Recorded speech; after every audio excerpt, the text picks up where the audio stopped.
Subscribe ಆಗ್ರಿ. ಜನಗಳಿಗೆ ಏನಾದ್ರು ಒಂದು ಮೆಸೇಜ್ ಕೊಡ್ರಿ. ನೀನೇ ₹1 ಸಾಲನೇ ಕೊಡಲ್ಲ, ಮೆಸೇಜ್ ಬೇರೆ ಕೊಡ್ತೀಯಾ? ನಾನೇ ದಾಚೆ ಬಂದಾಗ ಟೈಮ್ ಬೆಳಗಿನ ಜಾವ 4:15 ಆಗಿತ್ತು. ಇಲ್ಲಿ ಕಾಣಿಸ್ತಿರೋ ನಮ್ಮ ಮನೆ ದೇವ್ರುಗಳಿಂದನೇ ನನ್ನ ದಿನಚರಿ ಸ್ಟಾರ್ಟ್ ಆಗ್ತಿತ್ತು. ಮತ್ತು ಮುಂದೆ ಏನು ಅಂತನಾ ನೋಡ್ರಿ, ನಮ್ಮ ಹಳ್ಳಿ ಜೀವನದ ದಿನಚರಿ ಹೇಗಿರುತ್ತೆ ಅಂತ ತೋರಿಸ್ತೀನಿ. ನಾನು ಕೆಲಸ ಎಲ್ಲ ಮುಗಿಸಿ ನಮ್ಮ ಮನೆ ಪಕ್ಕ ಇರೋ ಸಾಯಿಬಾಬಾ ಟೆಂಪಲ್ಗೆ ಕೈ ಮುಗಿಯೋಣ ಅಂತ ಹೋಗ್ತಾ ಇದ್ದೆ.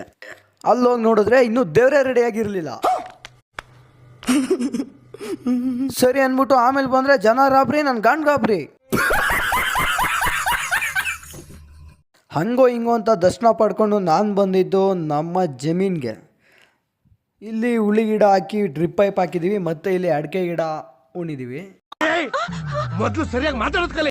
ಇವತ್ತು ನಮ್ಮೂರಲ್ಲಿ ನನಗೆ ಬ್ರಷ್ ಕಟರ್ ಹೊಡೆಯೋಕ್ಕೆ ಆರ್ಡ್ರ್ ಬಂದಿತ್ತು. ಅದರಿಂದ ನಾನು ನಮ್ಮೂರಲ್ಲಿರೋ ಅಡಿಕೆ ತೋಟಕ್ಕೆ ಬಂದಿದ್ದೆ.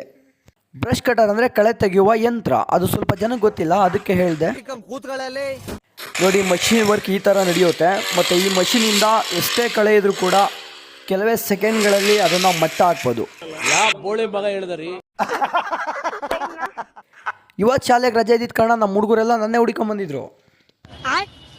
ಹಾಂ ನೋಡ್ರಿ, ಇವನ ಹೆಸರು ನಂಜುಂಡ ಅಂದ್ಬಿಟ್ಟು. ಎಷ್ಟನೇ ಕ್ಲಾಸ? 2, 3 ಎಷ್ಟು? 2, 3, 4 ಜನ್ಮಕ್ಕೆ ಹೋಗೋ. ಹೇಳ್ರ, ಎಲ್ಲರೂ ಈ ಚಾನಲ್ಗೆ ಸಬ್ಸ್ಕ್ರೈಬ್ ಆಗ್ರಿ. ರೆಡಿ ಇರೋ 3, 2, 1 ಸ್ಟಾರ್ಟ್. ಬರಲಿ ಎಲ್ಲರೂ ಈ ಚಾನಲ್ಗೆ ಹಾಂ ಸಬ್ಸ್ಕ್ರೈಬ್ ಆಗ್ರಿ.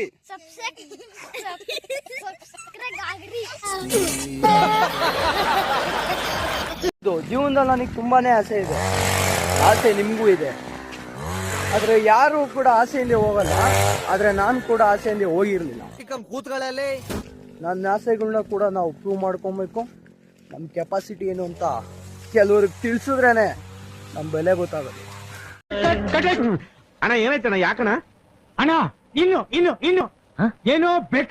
ಕೆಲಸ ಮುಗಿಸ್ಕೊಂಡು ಮತ್ತೆ ನಾನು ನಮ್ಮ ಬಾಸ್ ಹತ್ರ ಬಂದೆ. ಇವರು ಭಕ್ತಳ್ಳಿಲಿ ನಂಬರ್ 1 ಸ್ಟೋರ್ ಮಡಗಿದ್ದಾರೆ. ಆದರೆ ಸ್ಟೋರ್ಗೆ ಹೆಸರಿಲ್ಲ, ಖಾಲಿ ಇದೆ. ಜನಗಳಿಗೆ ಏನಾದರೂ ಒಂದು ಮೆಸೇಜ್ ಕೊಡ್ರಿ.